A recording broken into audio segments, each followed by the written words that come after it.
दोस्तों बहुत बहुत स्वागत है आप सभी का हिंदी मीडियम के इस नंबर 1 चैनल शुभम क्लासेस पर। दोस्तों आप क्लास 10-12 की स्टूडेंट हो, कल 24 मार्च को हिंदी का पेपर देने जाना है। तो आज के इस वीडियो से आप अपने हिंदी के पेपर में 10 नंबर बढ़ा सकते हो, क्योंकि कुछ गलतियां होती है जिसकी वजह से आपके नंबर कट जाते हैं। तो आज का वीडियो आपके लिए बहुत इंपॉर्टेंट है, बहुत ही छोटा वीडियो। एग्जाम हॉल में जाने से पहले एक बार इस वीडियो को जल्दी से देख लेना। जितने भी स्टूडेंट देख रहे हैं, आज के इस वीडियो में हम लोग जानेंगे कि जो आपकी बोर्ड की कॉपी होगी उसमें पहला पेज किस तरीके से आप भरोगे। ये बहुत इंपॉर्टेंट है, इसमें आपको कोई मिस्टेक नहीं करना है। फिर उसके बाद कुछ आपको मैं इंपॉर्टेंट पॉइंट बताऊंगा जिससे आपके हिंदी के पेपर में अगर आप 70 मार्क्स पाने वाले होगे तो आप 80 नंबर तक पहुंच सकते हो।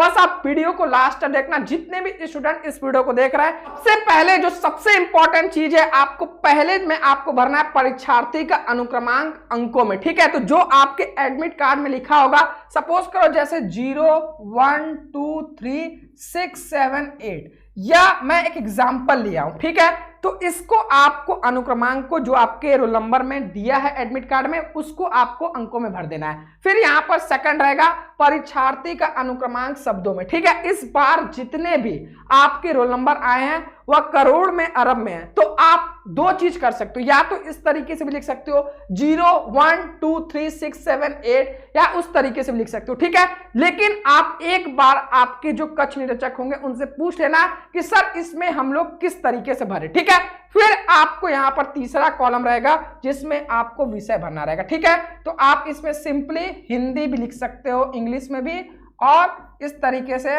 हिंदी भी लिख सकते हो इसमें। ठीक है, फिर आप प्रश्न पत्र पूछेगा। ठीक है, इसमें प्रश्न पत्र में पहले क्या होता था, यूपी बोर्ड में 2 पेपर होते थे, प्रथम और द्वितीय। तो इस बार ऐसा कोई नहीं है, केमिस्ट्री का भी एक पेपर होगा, फिजिक्स का भी, हिंदी का भी। ठीक है, तो आपको प्रश्न पत्र वाले सेक्शन में कुछ नहीं भरना है। अगर आपके एग्जाम हॉल में जो आपके कक्ष वो बताएंगे तो कुछ यहां पर भर देना। ठीक है, वह सारा कुछ आपको बताएंगे, मैं आपको एक बार मोटा मोटी बता देता हूं। ठीक है, फिर प्रश्न पत्र पर अंकित संकेतांक, यानी आपका जो पेपर कोड होगा। ठीक है, पेपर कोड 3 अंकों का होगा। मान लो 375 है और यहां पर मान लो XY है या ZY, जो भी रहेगा, यह बहुत ही ध्यान से भरना, क्योंकि अगर आप ये गलत भरोगे तो पेपर आपके यूपी बोर्ड में 7 सेट आते हैं, तो आपका ऊपर नीचे क्वेश्चन हो जाएगा, और अगर आप सही क्वेश्चन भी किए रहोगे तो गलत कॉपी चेक हो जाएगी। तो इसलिए पेपर कोड को बहुत ही ध्यान से भरना है। ठीक है, फिर यहां पर परीक्षा का दिन भरना है, जिसमें आप गुरुवार या बृहस्पतिवार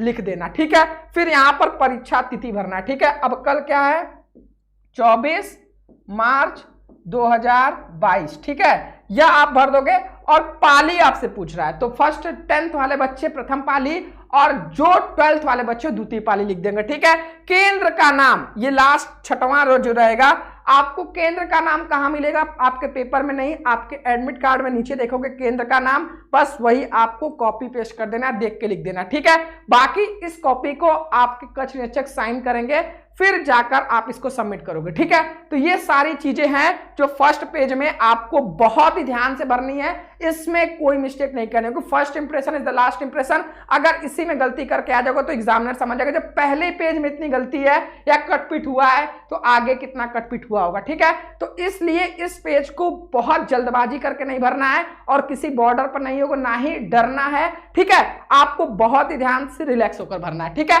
फिर सेकंड सबसे इंपॉर्टेंट चीज, बहुत बच्चे बोले थे सर हम स्केच ले जाकर उसको अच्छे से हाईलाइट कर दें। स्केच ले जाओगे तो पीछे भी, इधर तो स्केच से किए, पीछे भी उसका पूरा एकदम धप्पा पड़ गया। तो इसलिए कोई भी स्केच, ना कोई लाल पेन, ना कोई हरा पेन, कुछ नहीं ले जाना है, सिर्फ आपको नीला काला पेन ले जाना है। काले पेन से आप उसको हाईलाइट करोगे, हेडिंग को लिखोगे, नीले पेन से अपने आंसर को लिखोगे। और सबसे इंपॉर्टेंट बात है, पेन जो यूज कर रहे थे वही लेकर जाना, क्योंकि नया पेन ले जाओगे, क्या पता जेल पेन ले गए वो पूरा स्याही फैल गया, या फिर नया पेन ले जाओगे तो पहले वो तेजी से स्मूथली नहीं चलता। ठीक है, तो जो पेन आप यूज कर रहे थे अगर उसको ले जाओगे तो आपकी उस पर राइटिंग सेट रहेगी। ठीक है, फिर जो सबसे इंपॉर्टेंट चीज है, यहां तक तो आप एग्जाम हॉल में पहुंच गए, आपको कॉपी मिल गई, अब आपको पेपर मिलेगा। तो पेपर मिलने पे आपको सबसे पहले लिखा रहता है कि आपको 3 घंटे 15 मिनट, यहां पर लिखा है 15 मिनट पेपर पढ़ने के लिए। तो सबसे पहले हिंदी के पेपर में आप देख लोगे कौन सा निबंध आपको चूज करके लिखना है, पांचों में किस टॉपिक पर आप अच्छे लिख सकते हो, कौन सा गद्यांश पदांश या किस लेसन से लिया गया, बहुविकल्पी क्वेश्चन। तो 15 मिनट में आप एक बार पेपर को अच्छे से पढ़ लेना, कौन कौन से क्वेश्चन आ रहे हैं और किस तरीके से आप करने वाले हो, ठीक है, अगले 3 घंटे में। ठीक है, अब आपको काफी बच्चे इसमें प्रॉब्लम में आते हैं, मैं आपको बता दूं, देखो जैसे यहां पर आपका खंड क और ख रहेगा, ठीक है, तो अब जब खंड क सॉल्व करो, ठीक है, तो यहां पर आपने सिंपली लिख दिया एक ब्लैक पेन से खंड क, ठीक है, खंड क लिख दिया।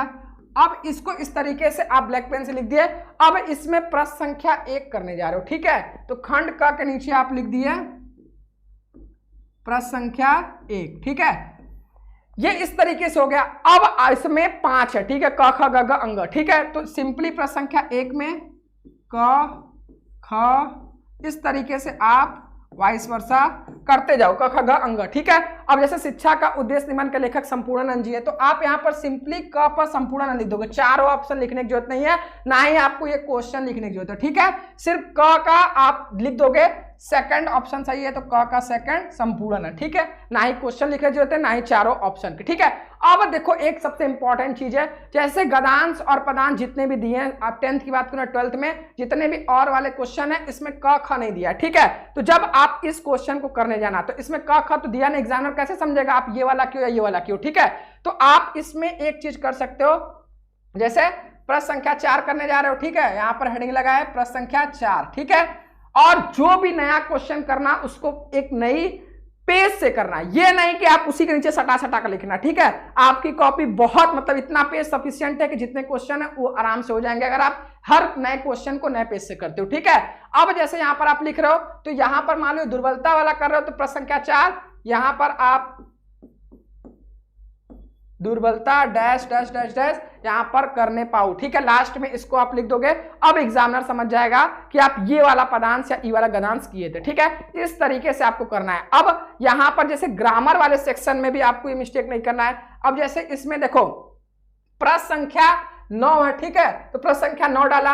अब इसमें से किसी एक का अर्थ लिखकर, अब ये ज्यादा चालाक बनने की जरूरत नहीं है कि अगर आ रहा है तो चारों कर दे, चारों करोगे तो भी 1 नंबर मिलेगा, 1 करोगे तो भी 1 नंबर मिलेगा, सिर्फ चारों करोगे तो ये आपकी बेवकूफी होगी, अपना टाइम वेस्ट करोगे, ठीक है। तो स्मार्ट वहां बनना है जहां से आपको मार्क्स मिले, ठीक है। तो सबसे इंपॉर्टेंट चीज है कि 1 करना है, तो अब जैसे नमक मिर्च लगाना तो प्रश्न संख्या 9 डालोगे, ठीक है, प्रश्न संख्या 9। अब इसमें आप कौन सा क्वेश्चन कर रहे थे, चौथा, ठीक है, तो चौथा इसमें लिख दोगे नमक मिर्च लगाना। अब यहां पर सबसे पहले अर्थ लिखना है, ठीक है, तो आप एक ब्लैक पेन से लिखना अर्थ, ठीक है, इसमें लिख देना बढ़ा चढ़ाकर, नमक मिर्च लगाना मतलब बढ़ा चढ़ाकर बोलना, ठीक है। अब यहां पर 1 सेकंड डालना वाक्य प्रयोग, क्योंकि यह 2 नंबर का है, 1 नंबर आपको अर्थ लिखने पे मिलेंगे, 1 नंबर वाक्य प्रयोग पे, ठीक है, तो दोनों ब्लैक पेन से लिखकर फिर इसका वाक्य में प्रयोग कर देना, ठीक है। सेम चीज ग्रामर के सभी क्वेश्चन में करना।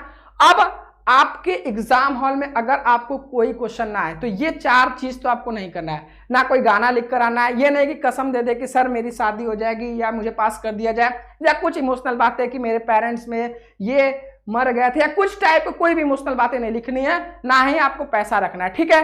और एक चीज, जितने भी शुभम क्लासेस के स्टूडेंट हैं, अगर हिंदी के पेपर में आप बनाकर नहीं लिख पाओगे तो फिर बाकी के पेपर में आप क्या करोगे, ठीक है। हिंदी के पेपर में कोई एक क्वेश्चन आपको छोड़कर नहीं आना है, छोड़कर नहीं आना है, क्योंकि कोई भी नेगेटिव मार्किंग नहीं है, सभी क्वेश्चन को अटेम्प्ट करोगे तो ही आपके लिए सबसे बेस्ट रहेगा, ठीक है। जो क्वेश्चन नहीं आएगा उसको भी बनाकर लिख कर आओगे। और सबसे इंपॉर्टेंट चीज है, बड़े क्वेश्चन को पहले नहीं करोगे। पता चला निबंध पत्र, निबंध को सोच सोच कर लिखना है, पहले निबंध लिखना शुरू कर दिए, 1 घंटा उसी में चला गया, बाकी क्वेश्चन आता हुआ भी छोड़कर चले गया, ठीक है। तो ये रोना नहीं रोना, क्योंकि हिंदी का पेपर लेंथी होता है। अक्सर क्या होता है कि बच्चों के वो क्वेश्चन छूट जाते हैं जो आते रहते हैं, किस वजह से कि सर टाइम नहीं बचाता, ठीक है। तो ये सबसे पहले आपको टाइम मैनेजमेंट पर ध्यान देना है, कई क्वेश्चन पे जितने वर्ड लिमिट है उस पर ध्यान देना है, ठीक है। आपको उत्तर को बहुत बढ़ा चढ़ा कर नहीं लिखना है, आप कम लिखोगे, टू द पॉइंट लिखोगे, आपको फुल मार्क्स मिलेगा, क्योंकि क्वालिटी मैटर करता है, क्वांटिटी नहीं, ठीक है। और जितने भी वर्ड लिमिट बोला जा रहा है, अगर 80 वर्ड में लिखना है, 200 वर्ड में लिखना है, तो अगर वो क्वेश्चन के बगल में लिख रहा है कितने वर्ड में, मैक्सिमम शब्दों में लिखो, तो उसके पीछे रीजन है। एग्जामिनर चाहता है कि आप कम शब्दों में अपने आंसर को कैसे इफेक्टिव वे में लिख सकते हो, आप कम शब्दों में अपनी बातों को कैसे ऐसे प्रभावित रूप में लिख सकते हो कि पढ़ने वाला उससे अट्रैक्ट हो सके, ठीक है। तो कम शब्दों में, जितने शब्दों में बोला उतने शब्दों में लिखना है। अथवा वाले सारे प्रश्न को नहीं करना है, एक ही करना है, ज्यादा ओवर स्मार्ट नहीं बनना, ठीक है। आपको 2 में से 1 करने के लिए लिखा है तो एक ही करना है। और सबसे इंपॉर्टेंट चीज है प्रश्न संख्या सही सही डालना, ठीक है। और पहला पेज ऐसा होना चाहिए कि एग्जामिनर उसमें चाह कर भी गलती ना निकल पाए, क्योंकि first impression is the last impression. पहले पेज में वह क्वेश्चन को करना है जिसमें आप 100% कॉन्फिडेंट हो कि इसमें एग्जामिनर कोई गलती नहीं निकाल पाएगा, ठीक है। जितने भी स्टूडेंट देख रहे हैं परीक्षा हॉल में, ये 3 काम आप जरूर करके आना। परीक्षा हॉल में आप अटेंडेंस शीट को जरूर भर के आना, ताकि ये प्रूफ रहे कि आप एग्जाम हॉल में एग्जाम देने गए थे, ठीक है। क्योंकि बहुत बार क्या होता है कि पेपर के बाद उसमें आ जाता है कि आपने पेपर दिया ही नहीं, ठीक है। तो अगर आप साइन किए रहोगे तो उससे प्रूफ हो जाएगा कि आपने पेपर अटेंड किया था, ठीक है। और अपना साइन वहां जरूर करके आना, नकल करने की कोशिश बिल्कुल ना करना। और सबसे इंपॉर्टेंट चीज है किसी का देख कर नहीं, क्योंकि अगला बंदा सही लिख रहा है या फिर आपने सही लिखा है, कौन जानता है, क्या पता उसका आप कॉपी देखकर लिखो, आपने सही लिखा था और उसका देखकर आपने गलत लिख दिया। तो ये नहीं करना है, आपको जितना आ रहा है अपने से करना है। और हिंदी में आप बहुत आराम से कर सकते हो, जितने टॉपिक आपको एक एक, जितने भी आपके हिंदी में, चाहे 10th की बात करो 12th की, ऐसा एक भी टॉपिक नहीं था जो शुभम क्लासेस पर न बताएगा, ठीक है। तो जितने भी स्टूडेंट इस वीडियो को देख रहे हैं, इस वीडियो को अपने सभी दोस्तों को शेयर कर दो, ताकि वो भी एग्जाम हॉल में जाने से पहले ये सारे पॉइंट उनके माइंड में एक बार रहे। और आप सभी को एग्जाम में शुभम क्लासेस की तरफ से, पूरी टीम की तरफ से ऑल द बेस्ट है। आप सभी हिंदी के एग्जाम में 95+ फोड़ कराओ, क्योंकि अगर पहला एग्जाम अच्छा जाएगा तो आपके सभी एग्जाम के लिए आपको एक अंदर से आत्मविश्वास बढ़ेगा और आप अच्छे से मेहनत करोगे, ठीक है। जितने भी स्टूडेंट देख रहे हैं, अगर आप वाराणसी से हो, ठीक है, अगर आप वाराणसी से हो तो हम लोग इस बार आपके पेपर का रिव्यू लेने आ रहे हैं, ठीक है। तो इसके लिए आपको थोड़ा सा शुभम क्लासेस का हेल्प करना पड़ेगा।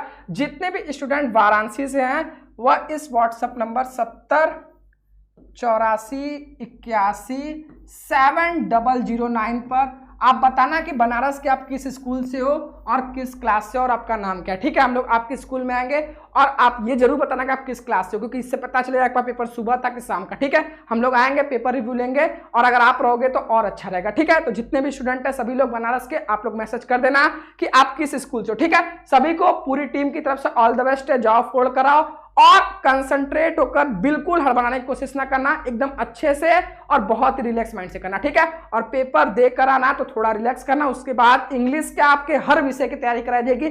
कोई चैनल आपका साथ दे या ना दे, शुभम क्लासेस आपके पिछले 3 साल से जब तक आपका आखिरी एग्जाम चलेगा यूपी बोर्ड का, आपके साथ है पूरी टीम, ठीक है। तो आज के लिए इतना है, मिलते हैं नेक्स्ट वीडियो में, तब तक के लिए जय हिंद, जय भारत।